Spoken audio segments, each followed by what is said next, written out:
Hello students, कैसे हैं आप सब। स्वागत है आपका IIS online Nanded YouTube channel पे। जैसे कि आप सबको पता है, हमने 11th का फिजिकल केमिस्ट्री का टॉपिक स्टार्ट किया हुआ है, जो कि है some basic concepts of chemistry. ठीक है, उसी के 2 वीडियोस ऑलरेडी अपलोड हो चुके हैं, जिसमें हमने फर्स्ट वीडियो में मैटर के बारे में डिस्कस किया था। मैटर क्या है, उसका क्लासिफिकेशन हमने देखा था फिजिकल और केमिकल बेसिस पे। सेकेंड वीडियो में हमने कुछ कन्वर्जन्स देखे, कुछ इंपॉर्टेंट टर्म्स देखी, जैसे मास, वेट, वॉल्यूम, डेंसिटी। ये सारी बातें हमने सेकेंड वीडियो में देखी। तो आज का हमारा थर्ड वीडियो है, जिसमें हम डिस्कस करेंगे laws of conservation of laws of combination.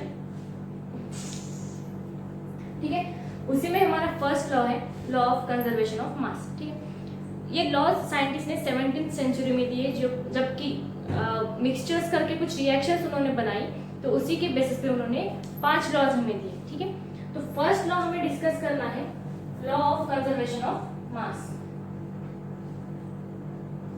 First law जो हमें डिस्कस करना है वो है लॉ ऑफ कंजर्वेशन ऑफ मास। बहुत ही सिंपल सा लॉ है, इसे हम आसानी से समझ सकते हैं। ठीक है, तो चलिए मान लीजिए हमारे पास एक x कंपोनेंट है, दूसरा कंपोनेंट है y। एक है फर्स्ट सब्सटेंस है, ये है सेकंड सब्सटेंस। दोनों की रिएक्शन करके हमें क्या मिलेगा, हमारा मिलेगा प्रोडक्ट। ये है हमारे रिएक्टेंट्स, और जो हमें फाइनल मिल गया ये हमारा प्रोडक्ट। ठीक है, तो लॉ ऑफ कंजर्वेशन ऑफ मास क्या बोलता है, जितने भी रिएक्टेंट मॉलिक्यूल्स है दोनों का मिलके जितना मास बनेगा वो इक्वल टू रहेगा प्रोडक्ट के मास से। ये हमारा फर्स्ट लॉ है, जिसमें क्या बताया है साइंटिस्ट ने, जो कुछ भी लॉ है, 2 कंपोनेंट्स है, 2 रिएक्टेंट्स है, केमिकल चेंज हो जाएगी उसमें। तो रिएक्टेंट है तो कुछ ना कुछ तो उसका मास रहेगा, रिएक्शन होगी, रिएक्शन होने के बाद हमें मिल जाएगा प्रोडक्ट। प्रोडक्ट को भी कुछ पर्टिकुलर मास रहेगा। वो मास कितना रहेगा, वो इक्वल टू रहेगा मास ऑफ रिएक्टेंट। ठीक है, तो चलिए इसका हम स्टेटमेंट देख लेते हैं। बहुत ही आसानी से बात हमने डिस्कस कर ली, बहुत ही सिंपल लॉ है। अब इसका स्टेटमेंट हमें देखना है, जल्दी से स्टेटमेंट की स्क्रीनशॉट ले लीजिएगा मैं लिखने के बाद। ठीक है, ये लॉ स्टेट करता है, ड्यूरिंग एनी केमिकल और physical change, during any physical और chemical change,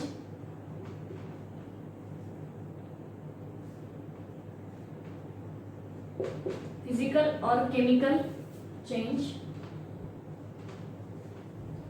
mass of reactant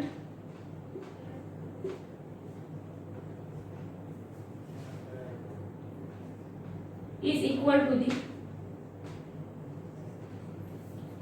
mass of product।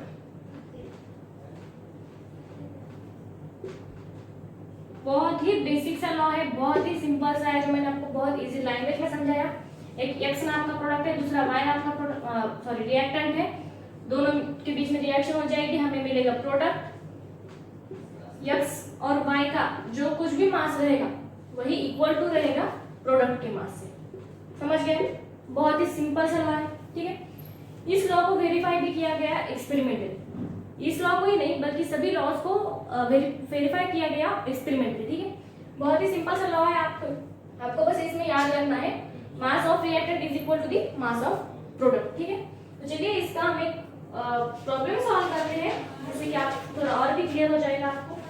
ठीक है, न्यूमेरिकल आप साथ ही में नोट डाउन कर सकते हैं, सॉल्व भी कर लीजिएगा अगर आपको आता है ऑलरेडी, थोड़ा बहुत कुछ भी पढ़ा हुआ रहेगा आपने तो। इसको हम जल्दी से न्यूमेरिकल इसके ऊपर सॉल्व करते हैं। हमारे पास प्रॉब्लम है, देखो, if 6.3 gram of sodium bicarbonate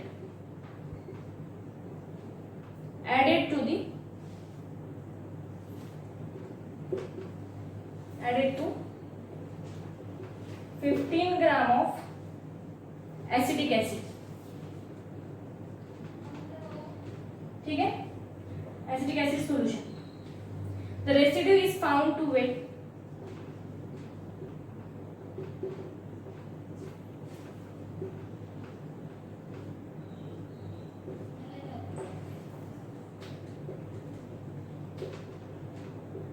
18 ग्राम। हमें इसमें क्या करना है, हमें इसमें CO2 का मास निकालना है। ठीक है, हमें क्या निकालना है, CO2 का मास निकालना है। हमारे पास दिया हुआ क्या है, देखिए जैसे कि हमें क्या बोला है रिएक्शन में, सोडियम बाइकार्बोनेट है, इसको ऐड किया किसके साथ, एसिटिक एसिड। इसका एक प्रोडक्ट का हमें एक पार्ट दिया हुआ है CO2, दूसरा कुछ ना कुछ इसमें रहेगा, क्या रहेगा, CH3COONA, और साथ ही में हमें मिलता है वाटर H2O। ठीक है, हमें क्या दिया गया है, मास दिया गया है, किसका दिया है, सोडियम बाइकार्बोनेट का, कितना है 6.3 ग्राम है, और एसिटिक एसिड का कितना दिया हुआ है 15, रेसिड्यू का दिया हुआ है हमारे पास कितना है,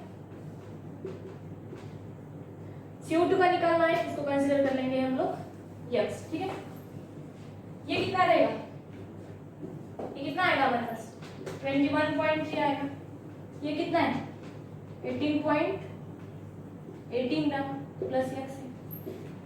21.3 में से 18 निकाल लीजिएगा, आपको क्या मिल जाएगा, X मिल जाएगा। X मतलब क्या, मास ऑफ CO2 मिल जाएगा, कितना आएगा ये 3.3 आएगा,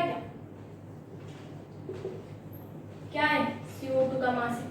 बहुत ही सिंपल सा प्रॉब्लम है, देखो न्यूमेरिकल बहुत ही सिंपल सा है।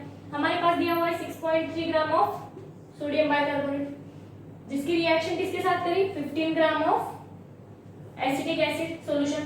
ठीक है, कुछ ना कुछ प्रोडक्ट तो मिलना कंफर्म है, साथ ही में CO2 का हमें निकालना है, तो उन्होंने CO2 बोल दिया, हमने जो यहाँ पे नोट किया। रिएक्शन ओवरऑल करने के बाद हमें क्या मिल जाएगा product, CH3COONA plus H2O plus CO2। Overall residue जितना भी है उसका मास कितना दिया उन्होंने 18 ग्राम दिया। ठीक है, हमें क्या निकालना है, CO2 का निकालना है, हमने उसको X कंसीडर कर लिया, दोनों की एडिशन कर दी 21.3। ठीक है, ये आ गया 18 आ गया।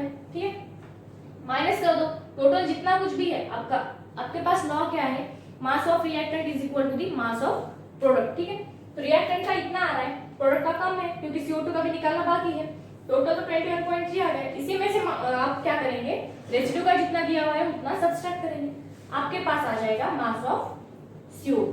ठीक है, इसी तरह से आप बहुत ही सिंपल प्रॉब्लम से सॉल्व कर पाएंगे। एक मैंने यहाँ पे आपको सॉल्व करके दिखाया कैसे करते हैं। ठीक है, अब नेक्स्ट हम आते हैं हमारे सेकंड लॉ की तरफ, जो कि है लॉ ऑफ डेफिनेट प्रोपोर्शन। बहुत ही छोटे छोटे और सिंपल से लॉज है, इसके न्यूमेरिकल्स भी बहुत जल्दी से आसानी से सॉल्व होने वाले हैं।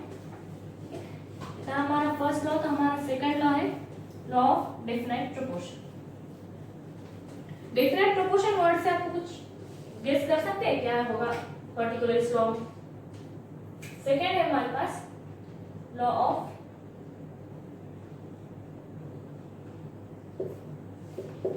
Definite proportion.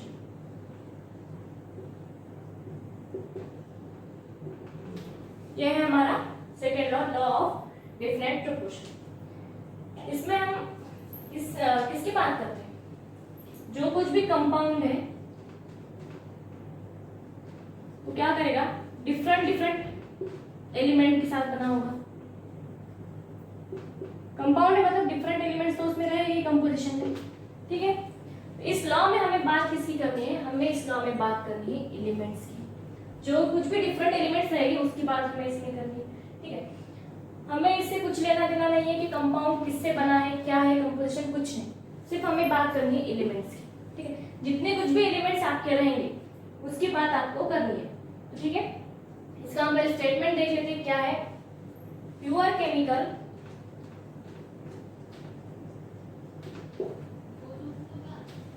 इसका हमें स्टेटमेंट देखना है, जल्दी से इसका स्क्रीनशॉट ले लीजिएगा। Pure chemical compound always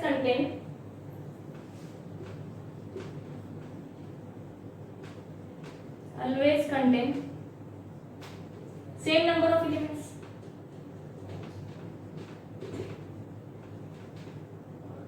pure compound है, सेम नंबर ऑफ एलिमेंट्स तो रहेंगे ही इसमें। ठीक है, जाहिर सी बात है। Indefinite proportion by weight, indefinite proportion by weight.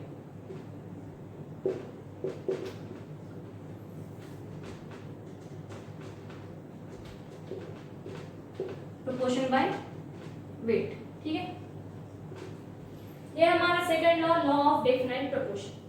ठीक है, इसका आप स्टेटमेंट देख लीजिएगा क्या है। Pure chemical compounds always same number of elements in the definite proportion by weight. इसको एक्सप्लेन करने के लिए पहले आप जल्दी से इसके स्क्रीनशॉट निकाल लीजिएगा। इसका एक एग्जांपल हमें जो एनसीईआरटी में दिया हुआ है उसको डिस्कस करना है। आप जो कोई भी एंट्रेंस एग्जाम की प्रिपरेशन कर रहे हैं तो आप ज्यादातर एनसीईआरटी रेफर करते होंगे। उसी में आपने एक एग्जांपल देखा होगा, क्यूप्रिक कार्बोनेट का एग्जांपल दिया हुआ है।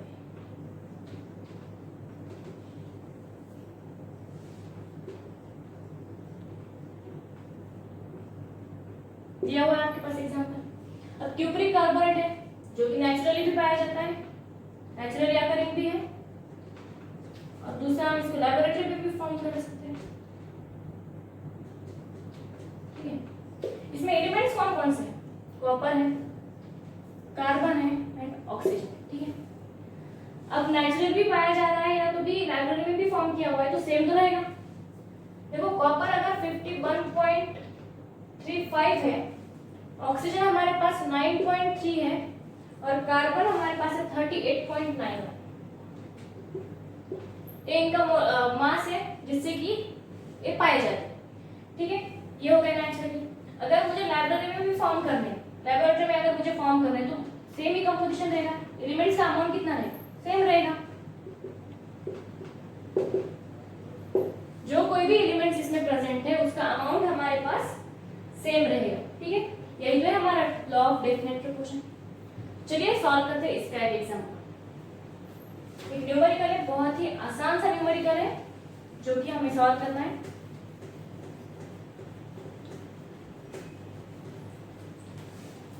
चलिए देखते हैं हमारा न्यूमेरिकल।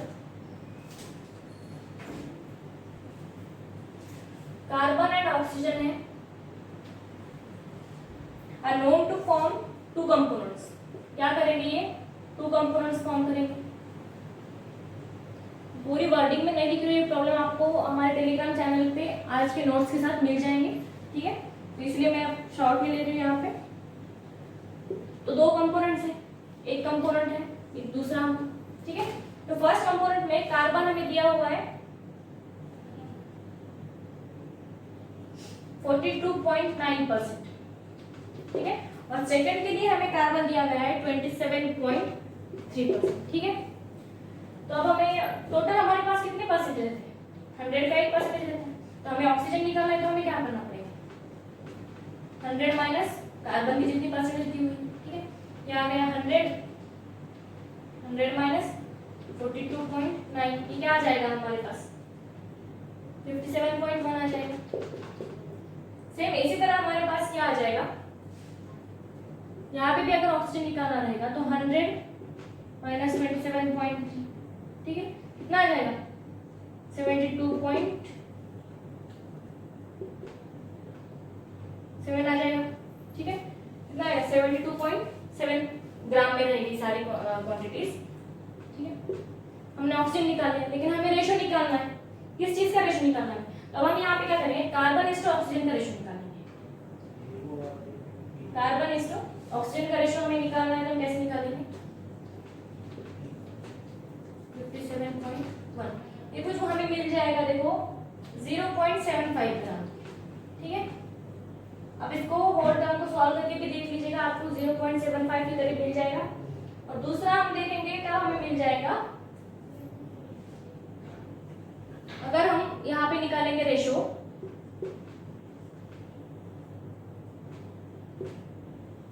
क्या मिल जाएगा हमें? वैल्यू कितनी आ जाएगा हमारे डिवीजन? यहाँ पे हमें आंसर मिल जाएगा 0.39, ये भी ग्राम में रहेगा। हमें रेशो निकालना है तो हमें 2:1 के फॉर्म में रेशो मिल जाएगा। हमें यहाँ पे एलिमेंट से कोई मतलब नहीं है उनका, हमें सिर्फ उनकी रेशो देखनी। ठीक है, ये था हमारा सेकेंड। अब आगे हमें देखना है थर्ड लॉ जो है हमारा लॉ ऑफ मल्टीपल प्रोपोर्शन। ठीक है, बहुत ही छोटे छोटे आसान और सिंपल से लॉज है, उसी के साथ में आपको प्रॉब्लम भी करा रही हूँ यहाँ पे, और भी आपको एक्स्ट्रा प्रॉब्लम्स आपकी प्रैक्टिस के लिए मिल जाएंगे, वो हमारे टेलीग्राम चैनल पे मिल जाएंगे, जिसकी लिंक मैं आपको डिस्क्रिप्शन बॉक्स में दे दूंगी। ठीक है, आइए देखते हैं हमारा थर्ड लॉ क्या है, law of multiple proportion. Third law है proportion।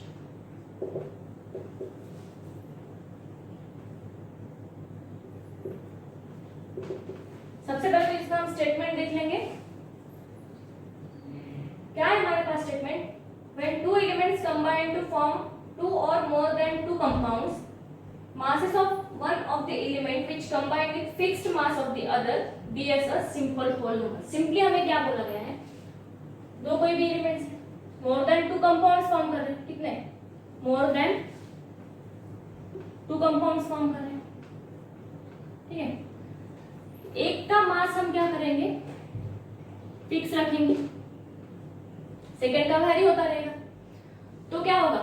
इसका जो कुछ भी हमें मिल जाएगा अदर फिक्स नंबर है, ये टोटल हमें क्या मिल जाएगा? एक फिक्स्ड होल नंबर मिल जाएगा।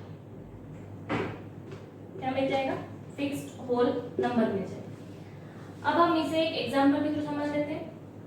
देखिए, हाइड्रोजन एंड ऑक्सीजन है।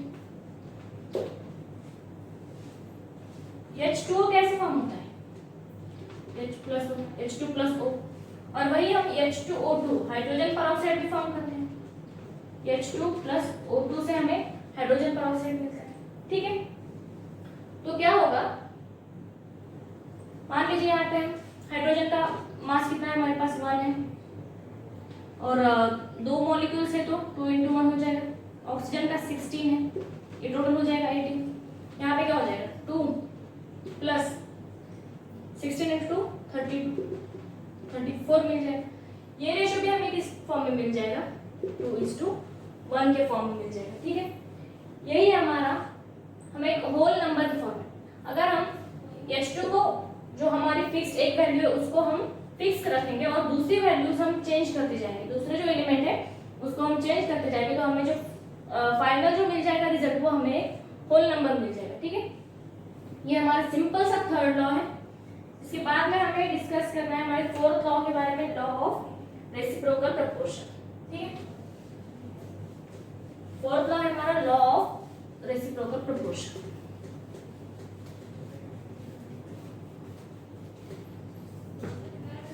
फोर्थ लॉ हमारा law of reciprocal proportion.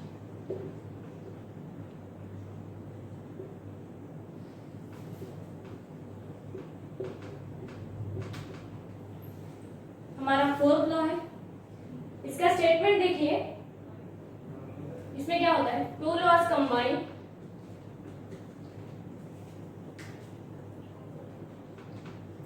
To elements combine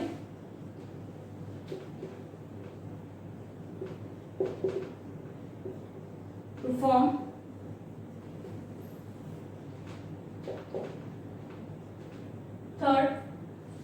third element. The ratio in which they do so will be same as the ratio in which they combines.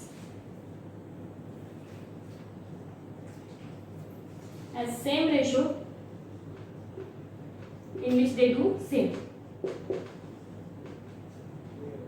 They do same. अब देखिए, इसको हम एक बहुत ही simple से example के साथ इसको हम डिस्कस करेंगे, जो कि हमारे पास सल्फर एंड ऑक्सीजन है। सल्फर एंड ऑक्सीजन है, दोनों क्या कर रहे हैं? हाइड्रोजन के साथ कंबाइन हो रहे हैं। क्या फॉर्म करेंगे?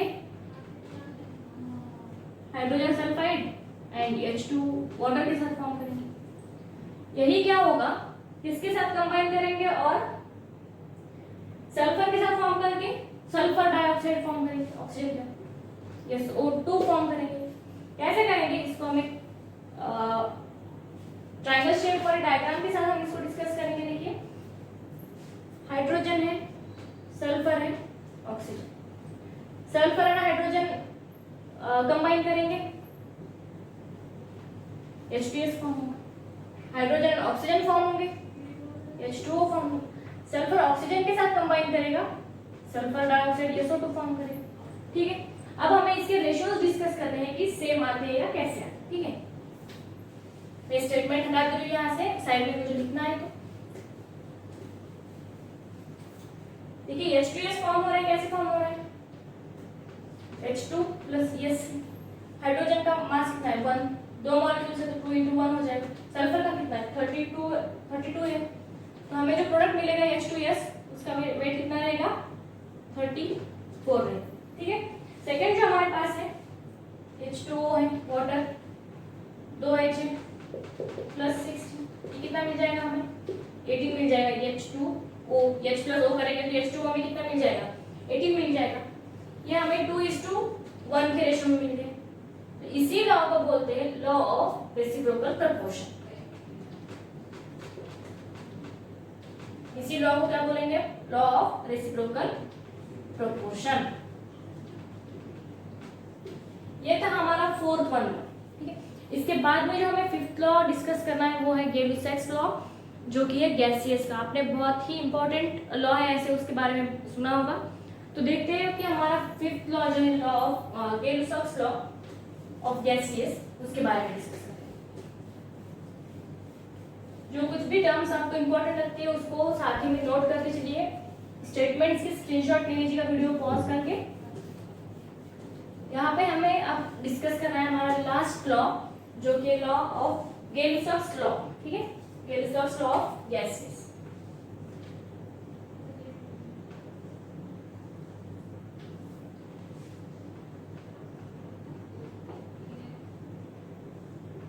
ये गैसियस के लिए ये लॉ हमें क्या बताता है, जब दो गैसियस है एक दूसरे के साथ रिएक्ट कर रहे हैं, रिएक्ट करने के बाद क्या मिलेगा हमें, इसका जो कुछ भी प्रोडक्ट रहेगा वो सिंपल होल नंबर रहेगा। It be as its product as simple whole number, ठीक है। ये हमारा लास्ट वन लॉ जो कि गै-लुसैक्स लॉ ऑफ गैसियस।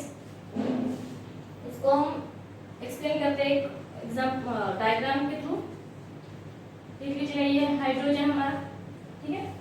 इसमें हम बना देंगे हाइड्रोजन मॉलिक्यूल्स, ठीक है।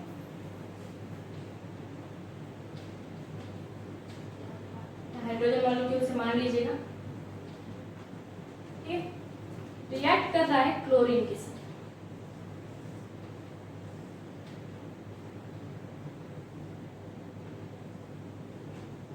हमारे क्लोरीन, ठीक है, क्लोरीन है। जो कुछ भी हमें मिलेगा प्रोडक्ट HCl, गैसियस से दोनों गैसेस के रिएक्शन के बाद जो हमें मिल जाएगा HCl,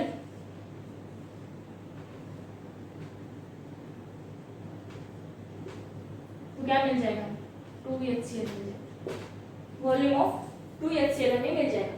अगर वन हाइड्रोजन वॉल्यूम रिएक्ट कर रहा है 1 क्लोरीन के साथ, तो हमें क्या मिल जाएगा, वॉल्यूम ऑफ HCl हमें मिल जाएगा। हमने सिंपल स्टेटमेंट में देखा था it be as product as an simple whole number. ये थे हमारे 5 लॉज जो कि थे लॉ ऑफ केमिकल कॉम्बिनेशन, जिसके बारे में हमने डिस्कस किया। हमने इसी के साथ में 1-2 न्यूमेरिकल्स भी सॉल्व किए। इसके बाद में जो कुछ भी न्यूमेरिकल्स आपके साथ सॉल्व कर दिए जाएंगे, आपको कुछ प्रोवाइड भी कर दिए जाएंगे हमारे टेलीग्राम चैनल पे। जल्दी से हमारे टेलीग्राम चैनल को भी ज्वाइन कर लीजिएगा, जिसकी लिंक मैं अभी आपको डिस्क्रिप्शन बॉक्स में दे दूंगी, ठीक है। अगर वीडियो अच्छी लगती है तो लाइक करिए, कमेंट करिए, शेयर करिए, and thank you so much for watching this video.